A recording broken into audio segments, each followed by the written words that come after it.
What's up, people? We are back with more of Katawa Shoujo. In the previous video, Hisao went after Lilly, trying to at least, see her one more time, talk to her one more time, be with her one more time before she would leave to Scotland. And he showed up at the Hakamichi's place a bit too late, but then just ran towards the airport, and while being so freaking close to Lilly, he actually just, his heart gave out. He had another heart attack or something, or I don't freaking know, or he actually died or something, but he collapsed on the floor. And that's basically where we left off. We don't know if Lilly knows, we don't know if Hisao is dead, we don't know if Hisao is alive, we don't know very much. So, and this widescreen isn't very helpful either in that regard. So, the only thing for us to actually find out is to get rid of this dang widescreen. So let's see what's behind this. More dots. What's going on? As I slowly open my eyes, a bright, white light assaults my retinas. For minutes, I just lay where I am, mindlessly staring ahead while my scattered thoughts coalesce in my slowly awakening mind. Slowly but surely, the white begins to come into focus as a bare expanse begins to be drawn across my field of vision. It's only when the light fixture comes into view that my mind clicks that it is the ceiling above me. Oh, heaven has a ceiling? I had no idea. No, the hospital! Oh my god. Well, dang it. This was like the one thing we were trying to avoid, right? He never wanted to come back here again. Fuck. Slowly levering myself up, I silently absorbed through all my senses the details of the room I'm in. The smell and taste of strong bleach hang in the air, lending the impression of a place just slightly too clean to be natural. Inoffensive pale peach-colored walls, all perfectly painted without a crack, stain, or imperfection. A single frame painting hangs on the wall, perfectly straightened. Like the walls, it's as boring and inoffensive as can be. My attention's grabbed by the translucent curtain waving across my vision, my eyes following it to the open window it covers. When I move my right arm to try to lift myself up and look through it, I feel the catheter dig in uncomfortably. It's only now, too, that I notice the cannula tubes winding around my cheeks and into my nose. After some fidgeting, I settle for just looking around the corner of the window. Beyond the thick leaves of several large trees, I can see the greenery below, backing out onto a field. A customary island of green on the outskirts of the city. Judging by the sun outside, it's noon. Of which day, though, I'm not sure. So, I'm in a hospital once again. I let out a long, tired breath as I tried to collect my scattered thoughts, my mind seemingly cast in a dozen directions all at once, with as many emotions running through me.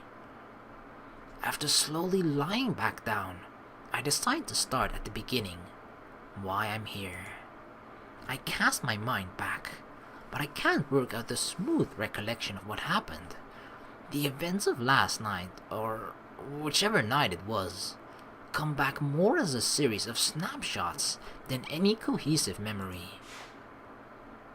Lying on my bed, looking at the origami bird. Talking to Hideaki outside the Hakamichi residence. Running down the street, passing pedestrians, and bumping into more and more of them. Falling. Looking up at the serenely bright airport entrance, seeing Lilly's back as I lay on the ground. The silence of the private room suddenly feels overwhelming. So that's it. I had my chance to correct my mistake, and I blew it. Whether I was at fault for neglecting my medication and disregarding to pace myself, or my body was for giving out so soon, it doesn't matter now. All that matters is that, once again, I'm alone. The pastel blue pillow yields with little resistance as I let myself fall back onto the bed, its starchy case, along with the starchy sheets, providing little comfort. Compared to the darkness of last night's events, the bright light of the room around me is striking. All it does, though, is emphasize how otherworldly places like this are. Arrhythmia. A strange word, a foreign, alien one that you don't want to be in the same room with. A rare condition. It causes the heart to act erratically and occasionally beat way too fast.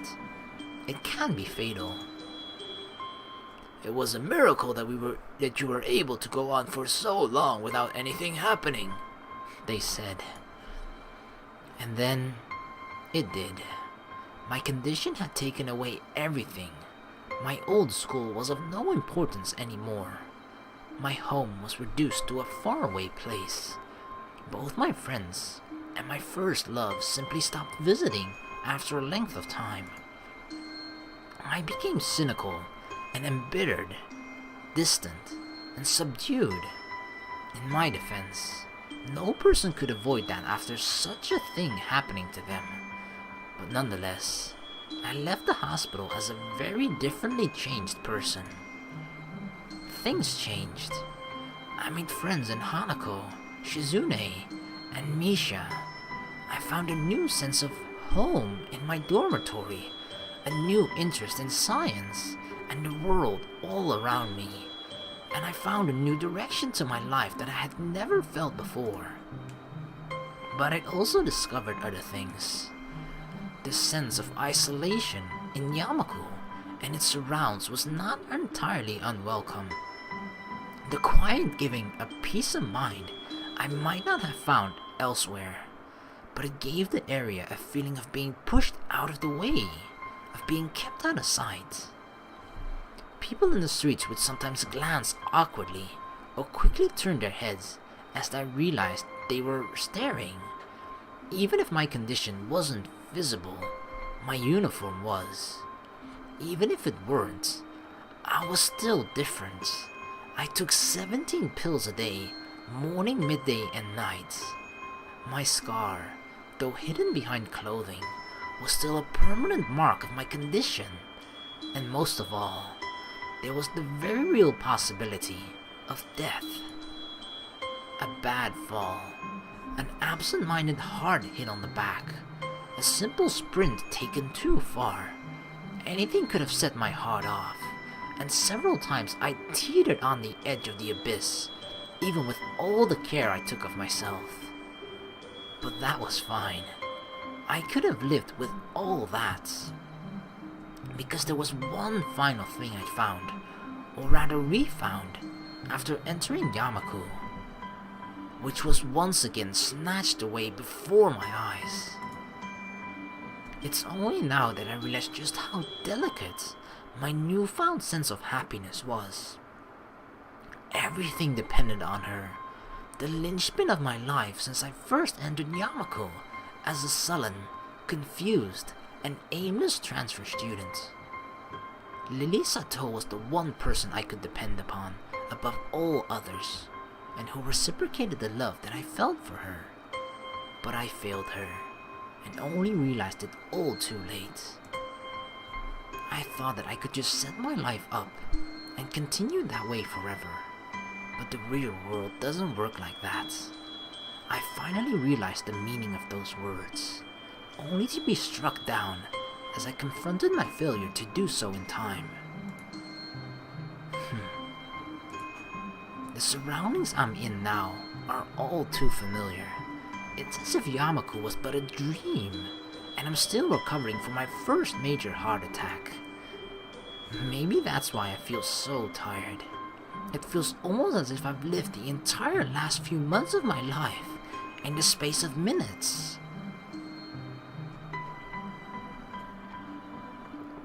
The weight of my eyelids closes my eyes, my physical and mental exhaustion letting me offer no resistance.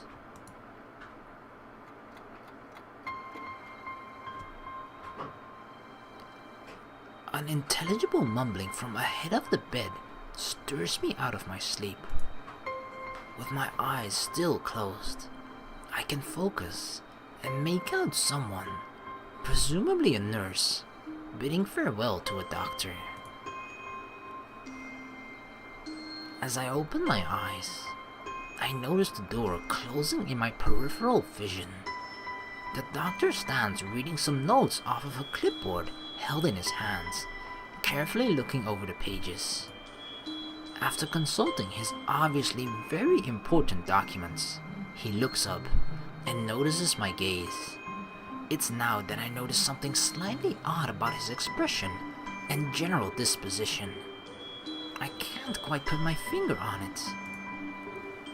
Ah, I see you're awake, Mr. Nakai. His quick glance to my bed and, to verify my name, shows that his documents obviously didn't have it written on them. I must admit, this is a bit unfortunate.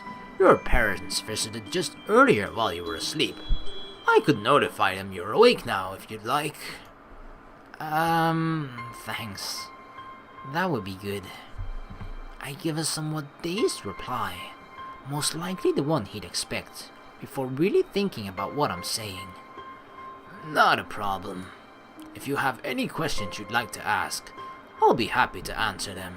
That is, unless you'd prefer to rest. The anesthetic's still going to be affecting you a bit, I'm afraid. The anesthetic? Of course. That'd be why I felt so strange the first time I woke up. Yeah, the drugs. I slowly shake my head, not wanting to dislodge any pipes or cause myself any more discomfort than necessary.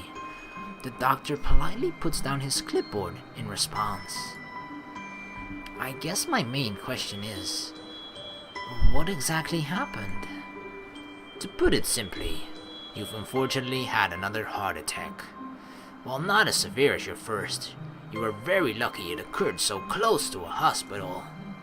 After being stabilized, you were taken to the operating room.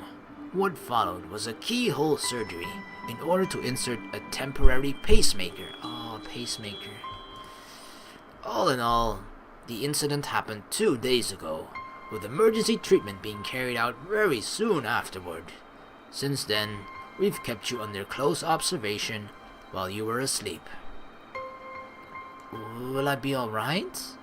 Are there any lasting problems? Compared to the procedure carried out for your first heart attack, this was relatively minor. While you will have to undergo surgery once more in a few days' time to remove the pacemaker, assuming there are no complications, there should be no lasting implications. He continues talking, the subject shifting to a repetition of facts about arrhythmia and my medications that I already know for the most part. I start to nod and feign interest while my mind drifts. I begin to think about how perfectly hung the inoffensive painting hanging on the wall behind his shoulder is, and how neat and sterile the surroundings are, even including the doctor himself. If my mumbling bores you, you are quite welcome to say so, Mr. Nakai. Lord knows I lose track of myself sometimes. He gives a short chuckle at his self-deprecating joke, as I grimace awkwardly, having been rather badly caught out. The doctor's chuckle sounds different from that of the nurse at Yamaku though, come to think of it. As I ponder why, I realize why the man in front of me feels just that bit off. His smile is neat and sterile. He delivers his joke perfectly with a customary inoffensive chuckle. It is like, rather than talking to the man whose name is neatly printed on the name tag pinned to his lab coat, I'm merely interacting with an actor reading off of a pre-rehearsed script, every action having been choreographed beforehand. I suppose he has to be this way though, being a doctor. He has to keep his neat and sterile smile when chatting to the girl with cancer slowly spreading through her body, when reassuring the woman who'll surely die from childbirth, and with every other terminally and critically ill patient. That little bit of distance, that little bit of aloofness, it makes me wonder if I've been too harsh, especially considering it's a disposition far from being adopted only by the people in his profession. After all, the one I loved kept the same distance from others herself. Looking up to the doctor again, I realize I've been in thought with my head bowed in some time. I understand you must be tired. You've been through a lot, and as I mentioned before, the anesthetic would still be affecting you. If you don't mind, I'll let you go get some rest and tell your parents you've woken up for you. I think that would be good. Thank you. He gives a curt nod before picking up his clipboard and making his way to the large wide door in the corner of the room, closing it behind him with a thud. In the end, I'm alone again. Lilly is gone. Akira is gone. Hanako would be traveling, and even my parents have already left the hospital. 4 pale peach walls, 1 white ceiling, and a single open window to look out towards the outside world. It's hard to think of the future when the past is crowded around you, claustrophobic in its neat, sterile, starchy, bleach-smelling grip.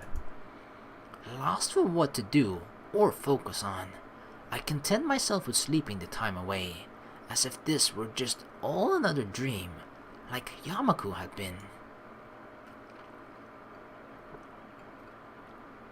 White. A sterile, clean white for a sterile, clean room. My eyes open, and I simply stare at the ceiling for some time. It's about as interesting as the television would be, mounted in its metal rack hanging off the ceiling ahead of the bed. Indeed, the television saw its entire use during the time my parents were here, left on quietly as they waited for me to wake. It was about as banal as it had been the first time I'd end up in the hospital. Earlier today, an attending nurse had offered to turn off the EKG speakers. I refused simply because the sound is so entirely normal to me now. It's almost comforting in a way. The metronome-like regularity gives at least some feeling that time is moving, even in a place such as this. After some time of listening to its beeping, while I fully awaken though, I realize there's another sound in the room. Concentrating all my efforts on listening, a task made rather easy by the lack of distractions, a tiny, tinny melody can be heard. Light and quiet. The music sounds almost fragile as it's dwarfed by the EKG's pulses. Is that what I think it is? Tilting my head just slightly to the side in an effort to see the source of the melody, without dislodging any of the sensors and pipes stuck onto me, I notice a little wooden box sitting on the nightstand next to my bed. Oh, is it that one? It is! What? My mouth opens just slightly while I silently watch the tiny yellow metal drums slowly rotate inside, the little bumps on its surface gradually moving in and out of sight. What? But only we gave it to Lilly, and now it's here? Is Lilly here? Oh my god, please tell me Lilly is here. Huh. This music box, it's the one I gave. The creaking of the door breaks me out of my reverie, my head and heart remaining still, as my eyes turn to see who comes through. Long tan skirt, peach off the shoulder sweater, pale, almost porcelain skin, blue, clouded eyes, and long, yellow hair. Yes! Lilly is back! Oh my god. She didn't go to Scotland after all, and all we needed to do was get another heart attack? This was all according to plan.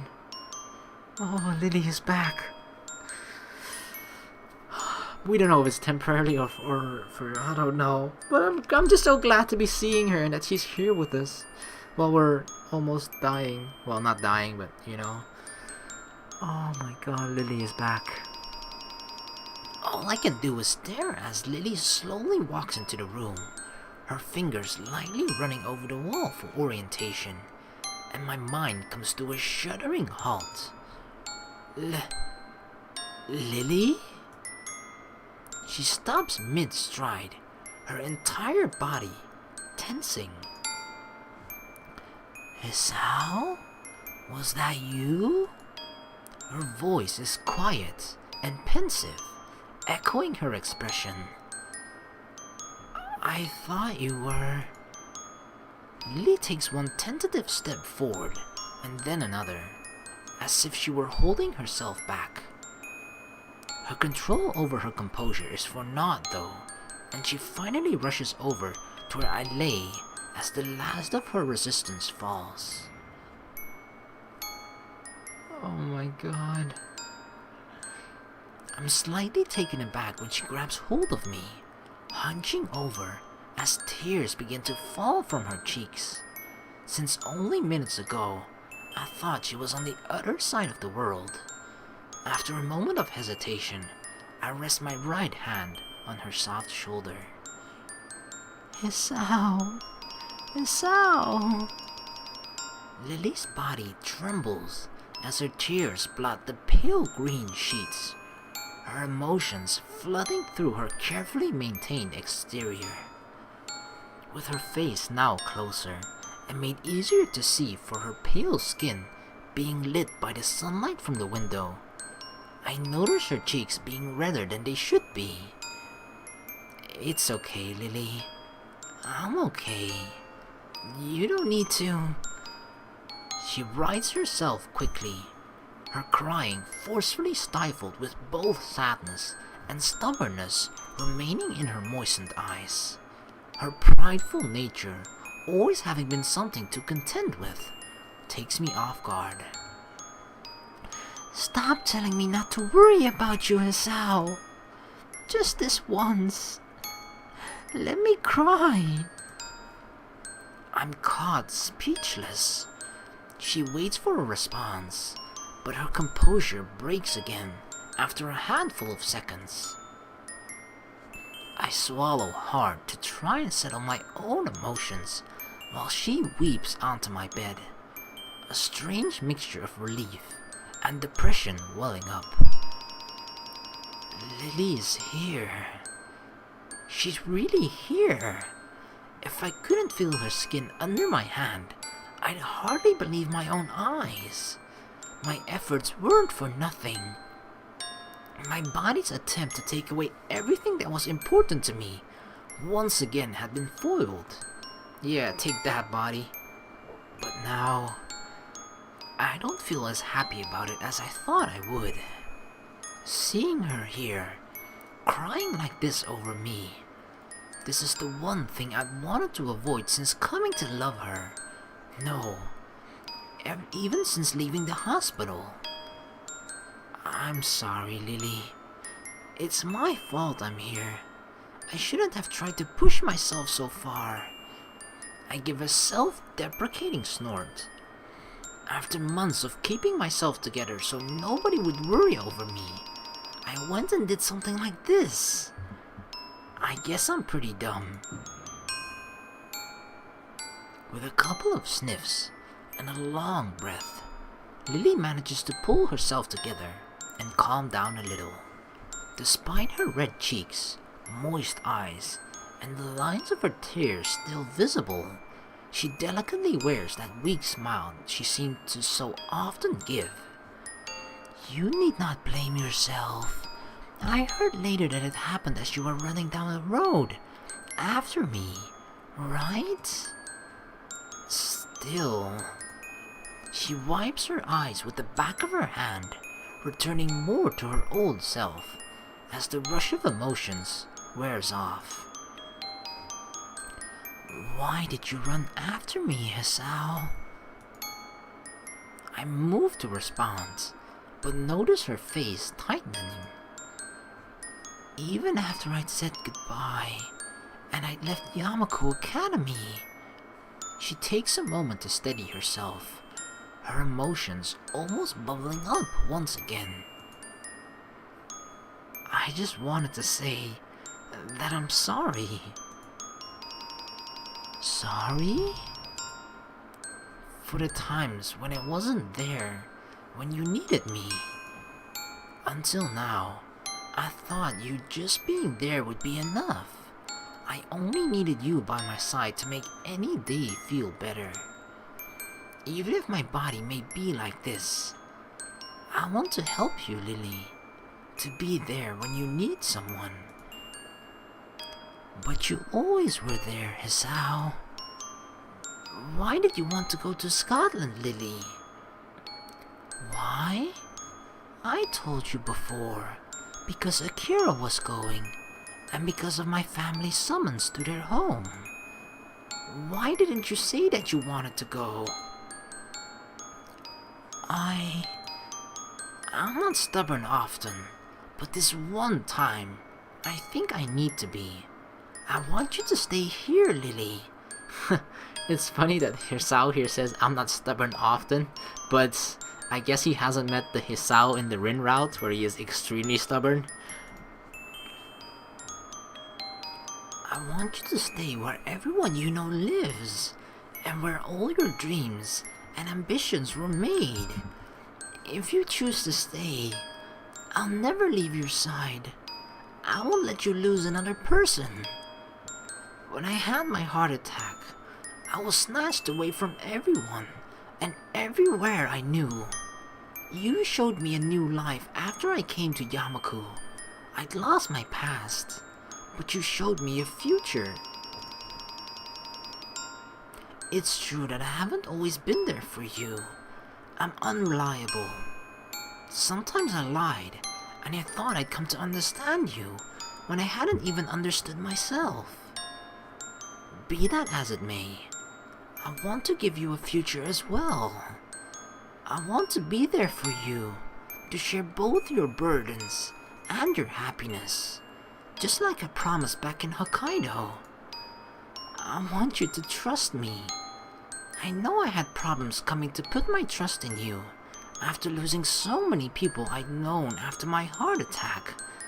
But that's how I know that being unable to trust others can feel awful. That's why I can't watch you just throw everything away like this. I never want you to go through what I did. I would do anything to stop that. You can be quite steadfast when you want to be, can't you?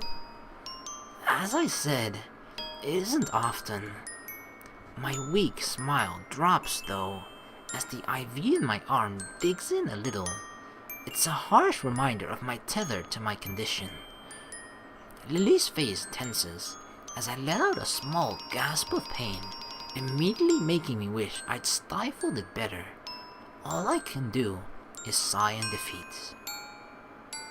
I tried to not let anyone worry over me for the entire time since I left the hospital, but I can't even stop the one person I love most from crying over me. Even if I might finally be able to put my feelings into words, I feel pretty useless with a body like this. Every time I tried to reach towards something, it was just snatched away, and even now, things only turned out for the better due to luck. I guess that's something else I should apologize for. All I can ever do is make you worry. Even now, there's very little chance I'll live anywhere near a full life. The feeling of Lily's warm, soft hand moving over my left cheek makes me lift my head up. Her smile, gentle and warm as she touches me. I think that is something very natural for you to say. You are always so sincere and self-conscious. You are also reserved and mild-mannered and patient to a fault with Hanako, yet curious about everything and everyone. When I said I missed you while I was with my family, I wasn't lying or exaggerating. The thought of you was never far from my mind and helped me through that time. That's why I was so confused about what to do when my family summoned me. Even after I thought I had made my decision, you tried your hardest to challenge me about it. I didn't confess to you out of pity or believing you were somehow different from what you are. I confessed because I never want to lose you. I want you to always be a part of my life, no matter what might change. You are a very beautiful person, Hisao. Your heart changes none of that. So please, don't apologize for yourself anymore. For a long time, silence reigns in the room. I'm not sure what this newly born feeling inside of me is, but it pales into insignificance as I wordlessly gaze at Lily's smiling face, warm and gentle as it has always been. It's only as her thumb crosses my cheek, wiping away a single drop of moisture, that I realize this is all I've ever wanted. For what feels like the first time, I give an earnest, wide smile. As Lily feels it against her palm, she returns the gesture. More time passes before either of us says a word, neither of us needing speech to communicate our feelings to each other. I know I can't promise you that I'll always be around, or that we'll be together forever. With some difficulty, I slowly lift my hand, placing it on her pale shoulder. But I think I can at least take you to next year's Tanabata festival to make up for making you miss this year's. Lily's expression is one of surprise, though I can't say I blame her. You remember that? I've got a pretty good memory, sometimes. She raised her head a little and takes her hand from my cheek, giving a small, amused giggle. I smile absent-mindedly at how earnest it is, almost girlish in its lightness. Still smiling warmly, she collects herself and stands upright with a hand resting on my chest. It feels like I'm seeing her for the first time. The sun from the window glowing behind her, just as it did when I first walked into that room where she was drinking tea. Very well then, shall we make it a promise between the both of us to go to next year's Tanabata together? Even if she can't see me doing so, I nod approvingly. I promise. I promise. Oh god. So that means she stays, right? Lily stays. Oh god.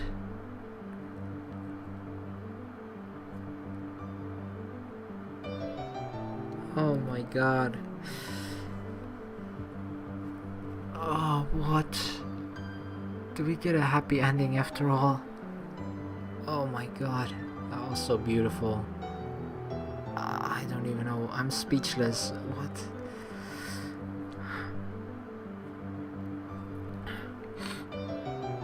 Wow. Okay. Dang.